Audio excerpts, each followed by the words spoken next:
Okay, we'll start with Geeta Dhyanam.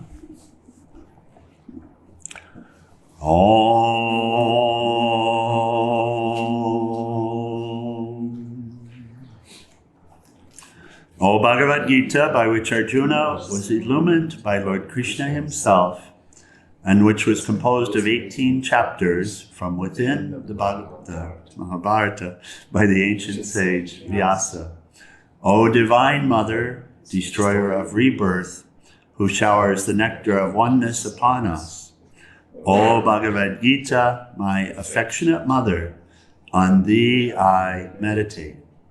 All the Upanishads are the cows, the milker, the cowherd boy Krishna. Arjuna is the calf. People of purified intellect are the drinkers, and the milk is the supreme nectar of the Gita. My salutations to the Lord, who is the source of supreme bliss, whose grace makes the mute eloquent and the crippled cross mountains. Hari Om Tat Sat. So we'll read, we start chapter 15, which is the Yoga of the Supreme Spirit, and we'll read the commentary. You want to get a little closer? Is it okay? Om Kartikeya. Otherwise known as Upanishad.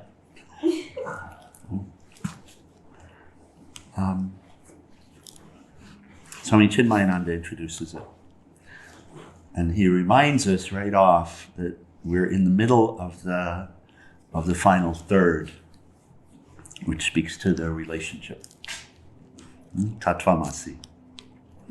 The relationship. That. So the first 6, again, speaking to thou, and then the next 6 of that, and then the last 6 are making the connection between the two, Tattvamasi, that thou art.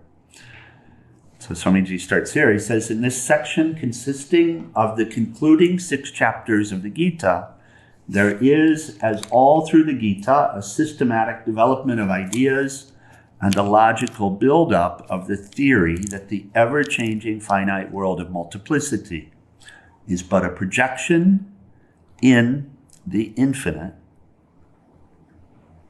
or a projection on the infinite, and that the endless painful experiences of all caused by our own are all caused by our own misapprehension of reality.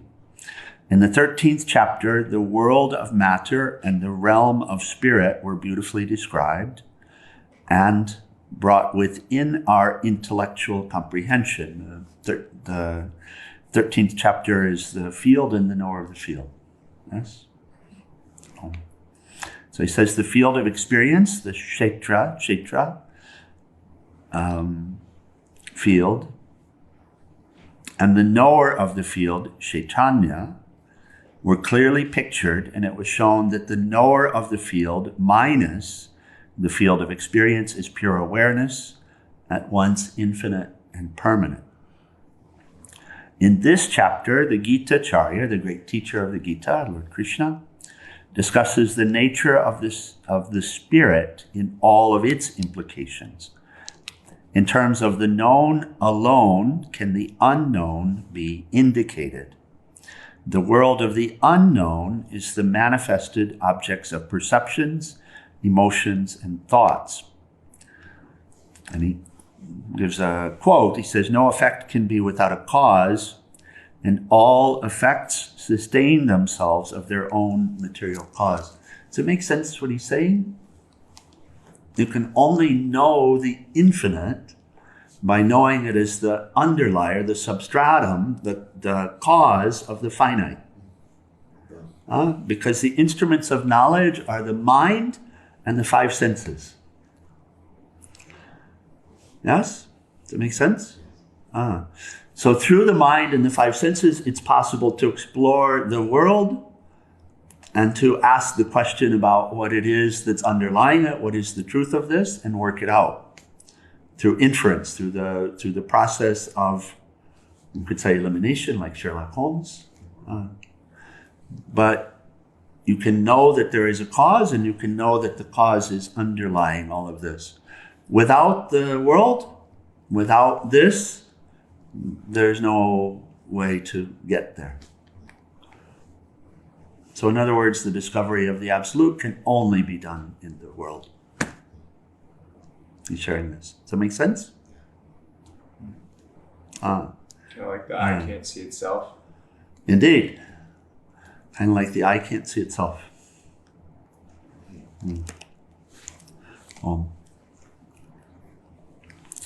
So, and all effects contain themselves in their own material cause. And he explains that statement. He says, without cotton, which is the cause, no cloth, and the cloth is the effect, right? Here, no cloth can exist, and wherever there is cloth, it is sustained by cotton, which is its material cause. So in our delusion, we see cloth, but we don't see cotton. Huh? Yeah. Yes? Yes. We see cloth, but we don't see cotton.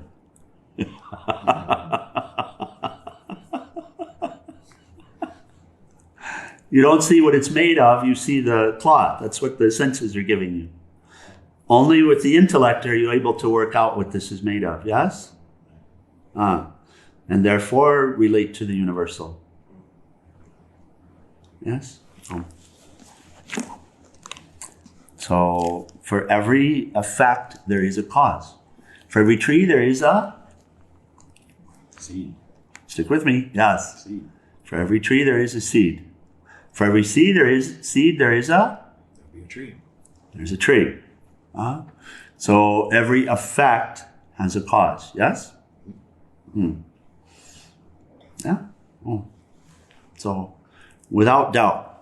And that's why science ends at this mystery, this singularity. But the yogi ends at the underlier. Great Spirit, Purushottama. I'm having a little trouble understanding why only on human birth you can have that discovery. I mean, I feel like it's because let's say spiritual. With no senses and no mind, how do you work something out? But isn't that, what if it's in the astral where all that exists? In the astral, you still have senses and mind. Exactly. So couldn't we do that the same in the astral without a physical body? Because all that exists first in the astral. No. And that's what I'm trying to It is said no. It is said no. Because here you're forced to work it out, and there you're not. What about the spiritual guides? Don't they guide us to discover that? Only suffering will cause you to work it out.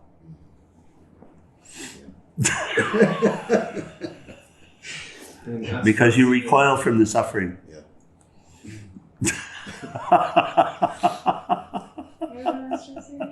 In Astro City, we have the example of Andrea Luis. Yeah, I know. There's some progress that can be made. The term recoil. When you recoil, you step back. Yeah. That's funny. Even Swami Chimnanda talks about there's some progress that could be made in the astral. Well, not complete. Not complete, no.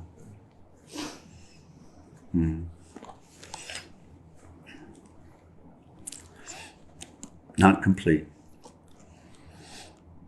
Okay. And it's okay. It's okay. Even if you said that you could, the point is still the same. That you have to work it out based on sense experience, because that's all that you can know in terms of direct perception is the sense experience.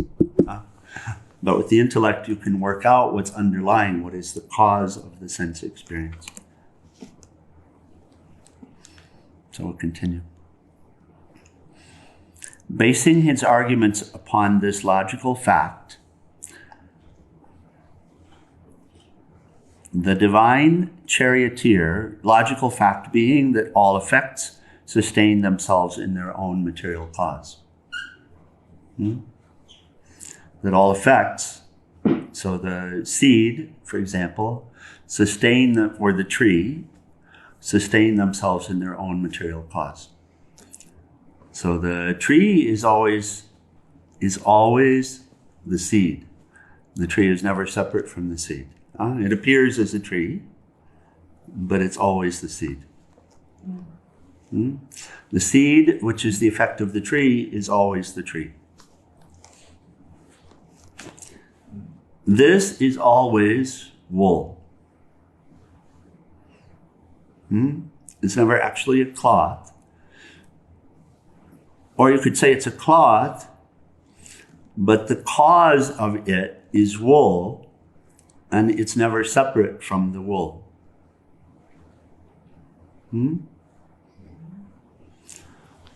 The cause of this is what?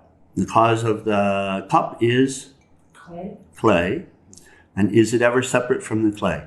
No. Okay.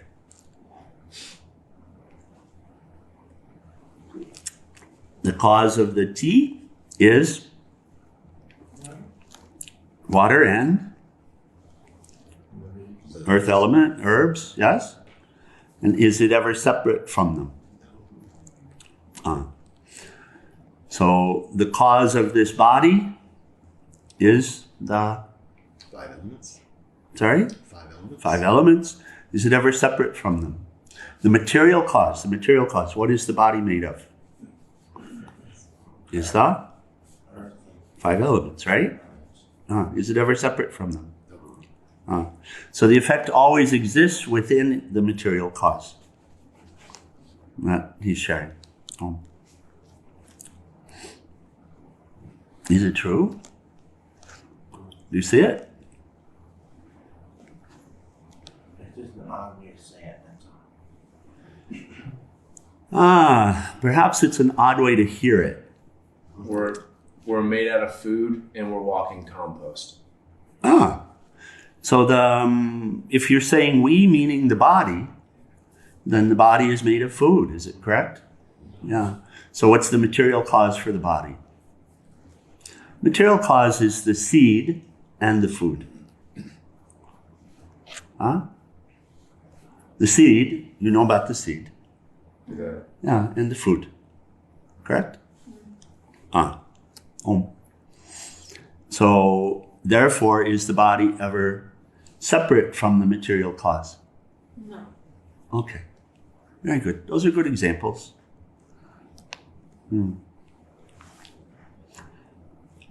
So, basing his arguments upon this logical fact, the divine charioteer, Krishna, helps us lift our minds from the known phenomenon to the unknown noumenon, the unknown material cause.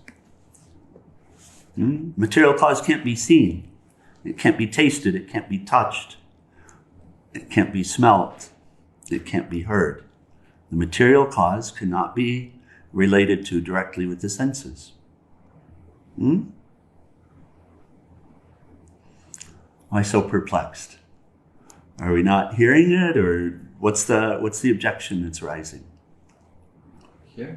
Yeah. Thinking it can be felt. You're thinking it can be felt. By what sense? By the intuition. That's not a feeling. Not in the sense of the known. The known is known through mind and the senses. Maybe it gets confusing because I have a hard time deciphering it, but it'll sometimes appear in a feeling in the body, I think, or it'll show a feeling in the body with. No. Feelings reside in where? Hari? Feelings reside in the mind. Manamaya kosha. Yeah. Manamaya kosha. All feelings are in the mind.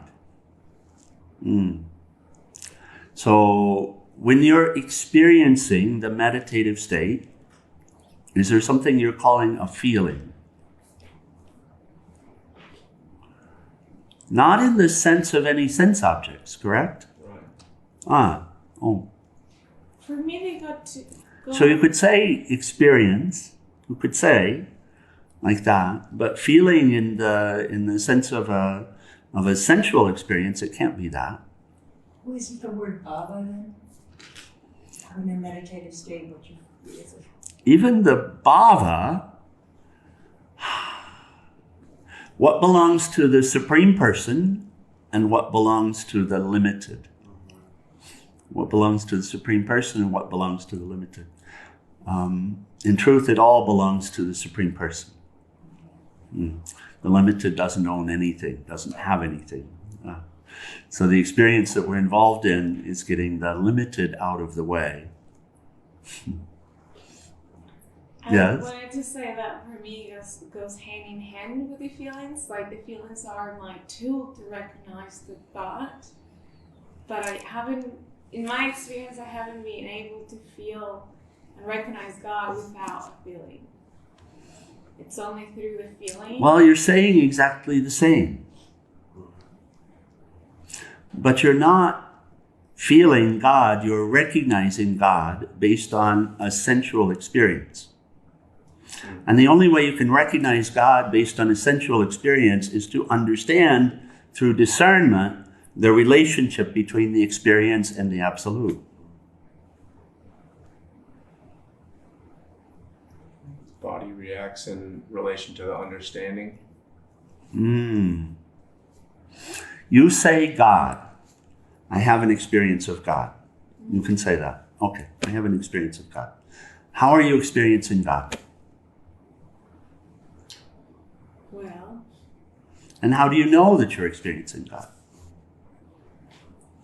How do you know that it's not just some phenomenon that's being experienced? Because of the feeling. Because of discernment. Or if it's like Earth itself. Huh. She's alive. Because of discernment. Because of working it out.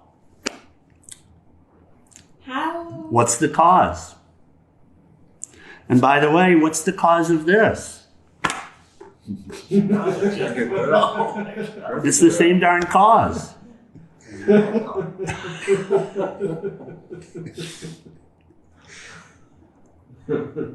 Huh? You're talking about the intellect, right? The discernment and the... Yeah, the intellect, the conscious mind.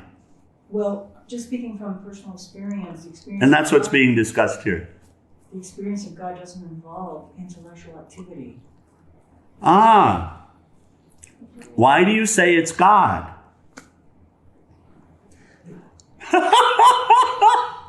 Who is saying it's God? Who's worked it out that it's God? You get it. Who's worked it out that it's God?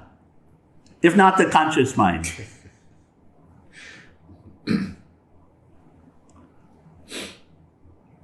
Does that make sense? No. No. Who says it's God? I'm serious. Who says it's God? Come on, somebody speak up. Who says it's God? The intellect says it's God, for God's sakes.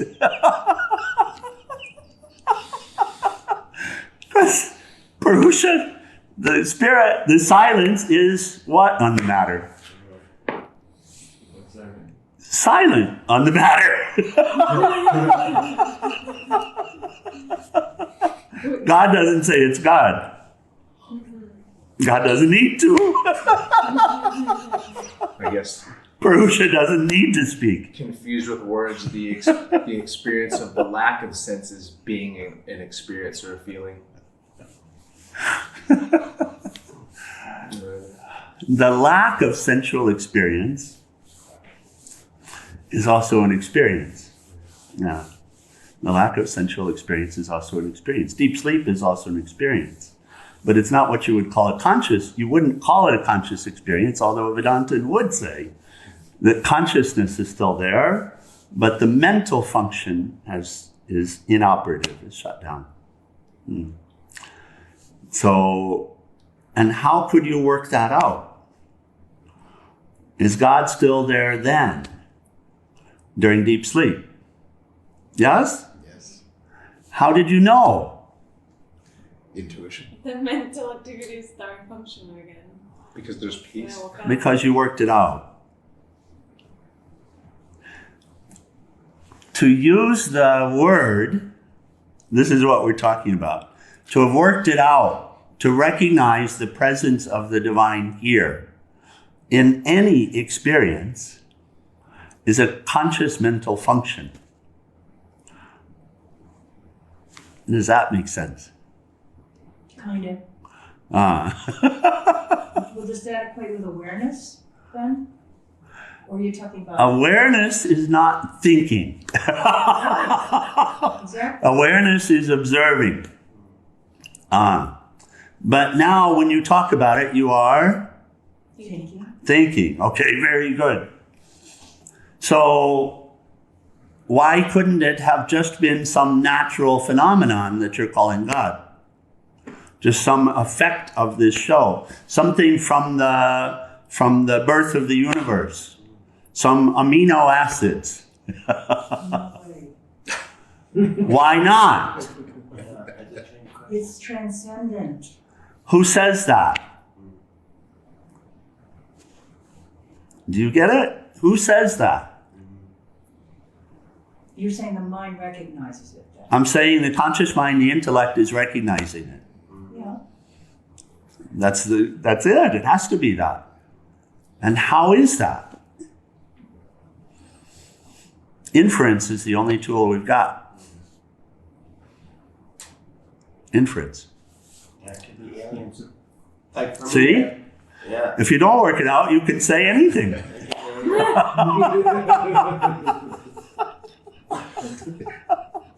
Serious. If you don't work it out, you can say anything. Yeah. Why would you say it's God? Why would you say this is God in form? Why would you say that?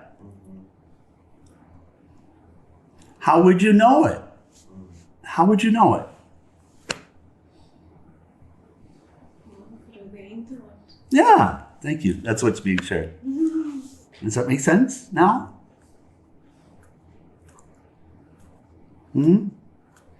So, and what he had shared earlier is only through the contact of the senses, only through the phenomenal world. Astral is also a phenomenal world. The law of cause and effect is also at play in the astral world. So it's also the experiential plane, isn't it? So too is this physical world. So in that way, it's not really different. So when it said you have to be in this world, astral is also this world. This world is astral. With this clothing, but what is the clothing made out of?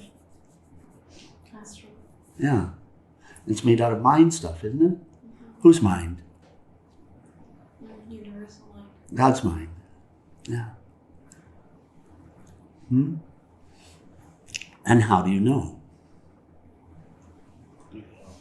The same Intel- universal mind. Intellect. Yeah, the same universal mind. The same universal mind. Oh. Okay. Very good. With reference to the perishable finite world of constant change, the spirit is defined in this chapter as the imperishable. So with reference to, and the point is made that the way to discover it is as the underlier to the phenomenon. Yeah? Is that within which the phenomena is occurring.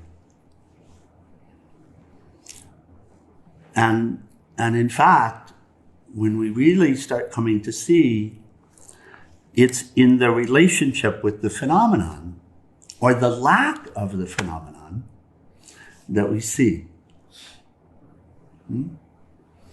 We begin to see that there's one underlier, one truth, which is full, which is whole, that is underlying any of these phenomena. But also underlying the lack of phenomenon. right? Underlying the worldly experience and also underlying the meditative experience, right? The same one.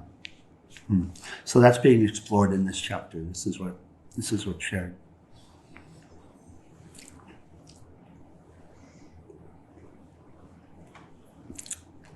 The infinite is thus defined as the imperishable akshara with reference to the perishable kshara, equipments of matter, after thus indicating the antithesis of change as changelessness. He will explain how the experiencer of the changes, which are infinite in variety, is even something other than that which we know as the changeless. The unconditional eternal factor is called by the Gita as Purushottama. And Purushottama, you remember from and we went there again yesterday in Upanishad, Katha Upanishad, the relationship, the senses over the objects, the mind over the senses, the intellect over the mind, the unmanifest over the intellect, and then you remember the one that was added, which is the supreme person, Purushottama, is over the unmanifest. Yes? And we've had some discussion about that in Katha Upanishad. So that's what's being explored here in this chapter. The Supreme Person is that Purushottama. That's the translation of it.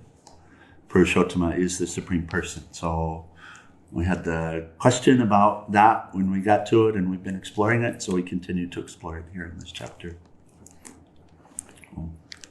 In the concluding lines, Lord Krishna assures Arjuna that he's given out his greatest secret. And he quotes, "He who, without confusions, knows me thus as the Person Supreme, knows all, and with his whole being devotedly worships me." This chapter for the Krishna devotees, for ISKCON, is a chapter that's often what did I miss? Sorry. Nothing. Oh, okay. Oh, who did that?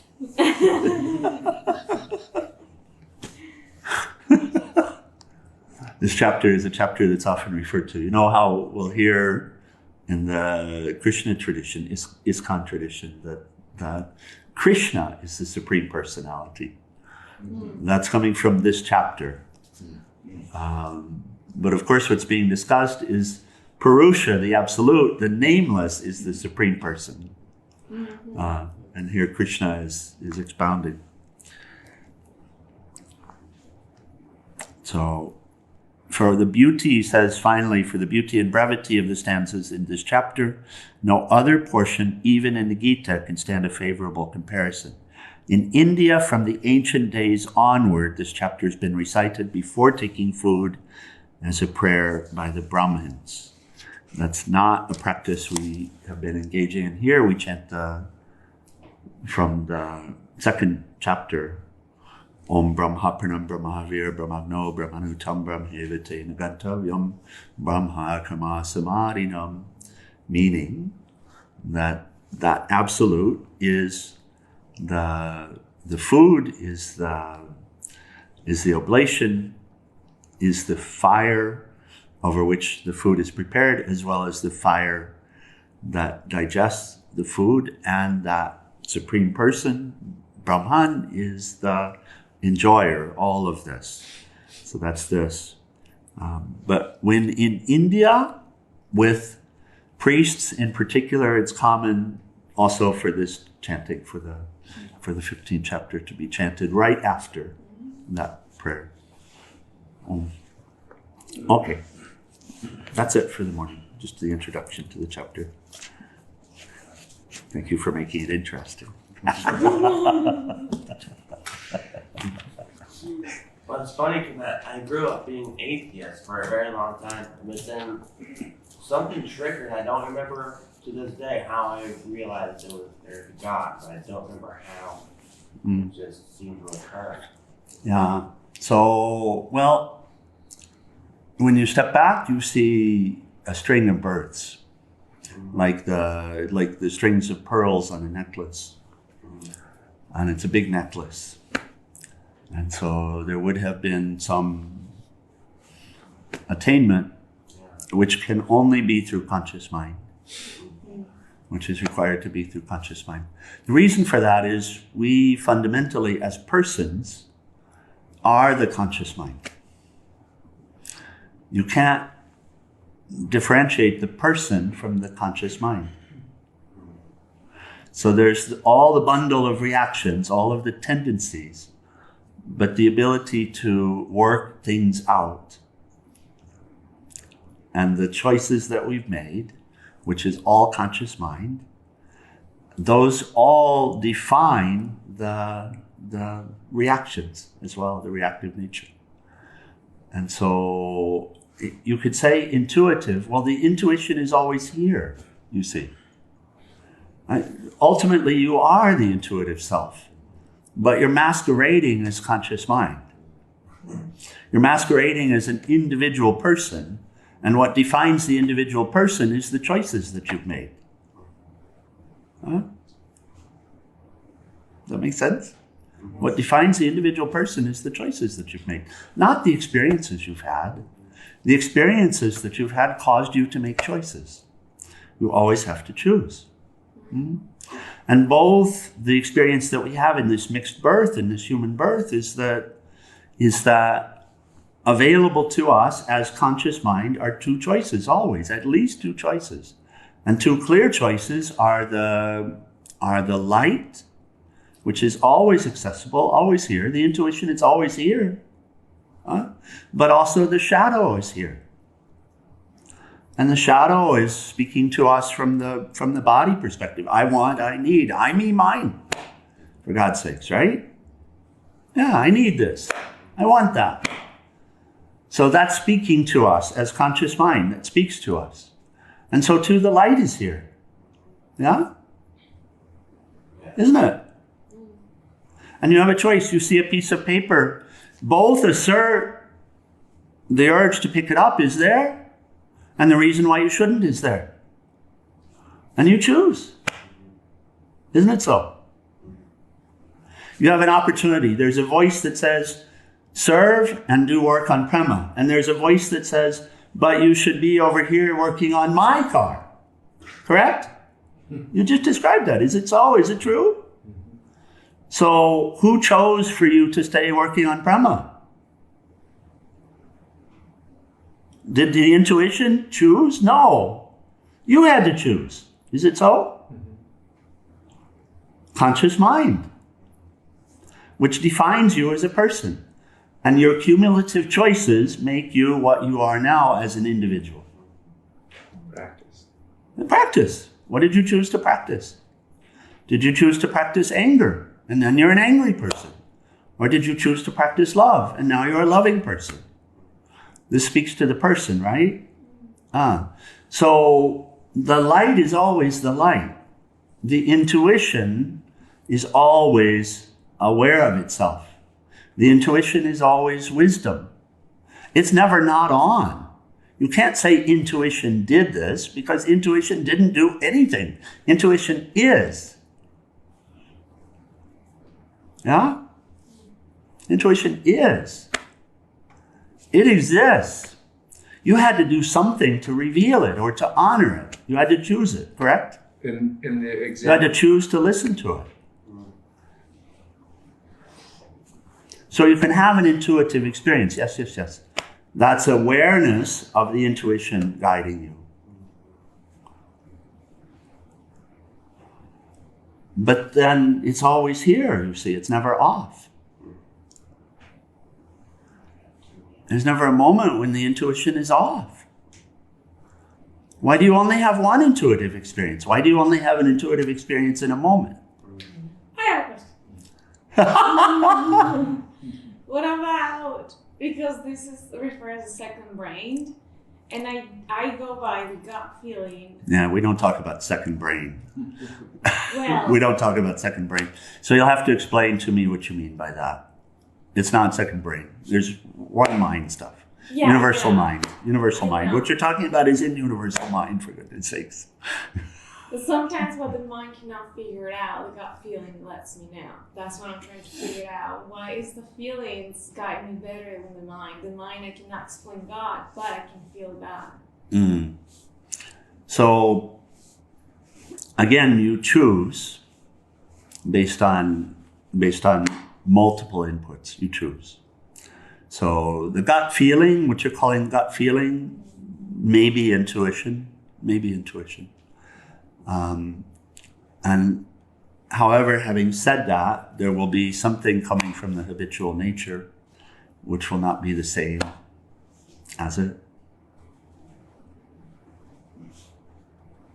There will be some habit, something else asserting, something will seem inconvenient, something will seem to be a problem to something, lower nature, higher nature. Shadow, wherever there's a flame, there's always smoke. Wherever there's light, there's shadow as well. And so inside the human person, we see both. The intuition, it usually comes first before anything, yeah? If you can spot it. You can't say that. No? Not reliably so. That's exactly why I asked the question, because something happens to me and I need to know what should I do on it. I ask a question, I ask yes or no Yes. on the action that I'm seeking. It's not a question of it coming first. You have to work it out with conscious mind well enough to recognize what is the selfless.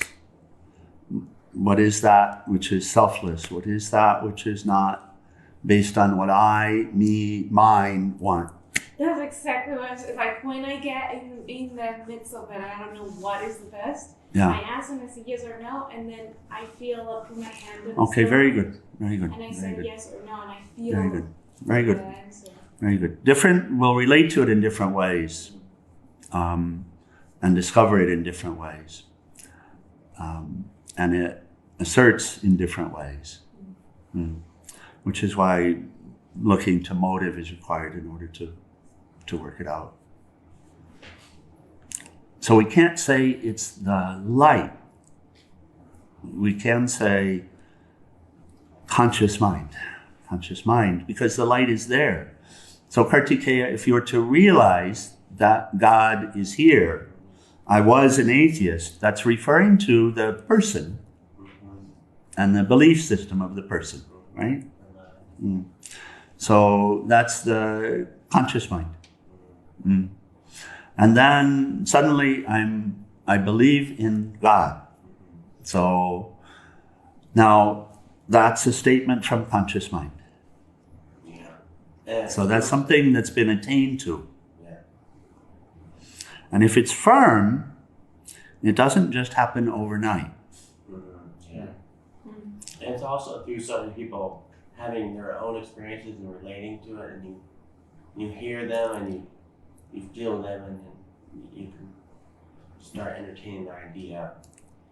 But for me, it was like seeing some kind of light, but that still couldn't. No, it's inside and outside. Yeah. Inside and outside. So, Peace Pilgrim used to talk about this. How do you learn something that's true? And she would say, ask the question. Receptive silence. And then she would say that it could present itself from the outside. In other words, someone could simply tell you something which is a higher truth. But then it has to be confirmed inside. And she said sometimes inside. So we'll receive intuitive guidance inside, right? But then she would say that has to be confirmed outside. That still could just be our higher self all talking to each other. That would be what we call intuition. Yeah. That's so hard to know. Or guru. Or God. Oh, but who's working it out? Who's figuring it out? The intellect. Yeah. There you go. There you go. So the realization of God being present, the realization that's being discussed here, can only be done by what? Yeah, the intellect. By the intellect. So, and the intellect is very much in the field and of the field. But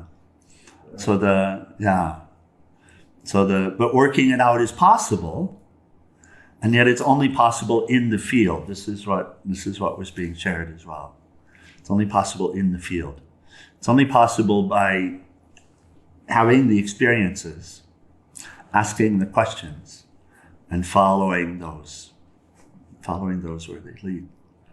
I remember back in the days I would have discussions with friends that don't believe in anything, Yes. and I would tell them I can't even prove you mathematically that God exists because all these things are impossible to happen. Like the probabilities that all these things happens are 1 in billions. Yes.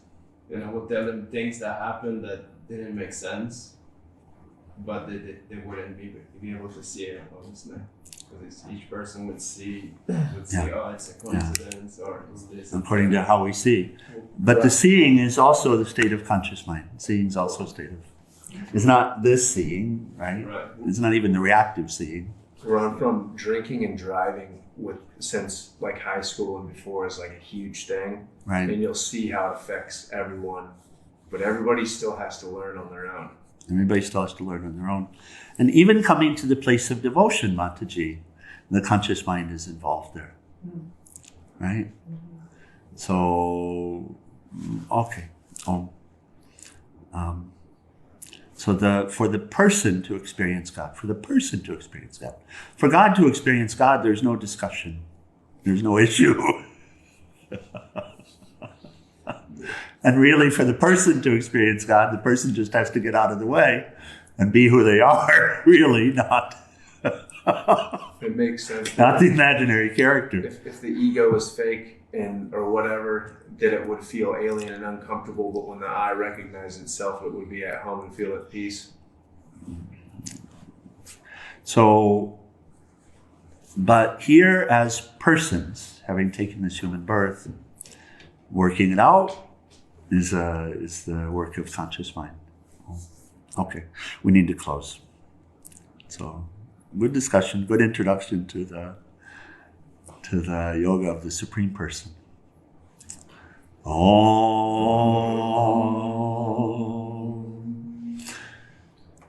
Trayambakam Yajamahe Sugandhim Pushti Vardhanam Orvai Rukameva Bandhanan Mritor Mukshiyamamritata Om Trayambakam Yajamahe Sugandhim Pushti Vardhanam Orvai Rukameva Bandhanan Mritor Mukshiyamamritata Om Trayambakam Yajamahe Sugandhim Pushti Vardhanam Orvai Rukameva Bandhanan Mritor Mukshiyamamritata Om Shanti Shanti Shanti.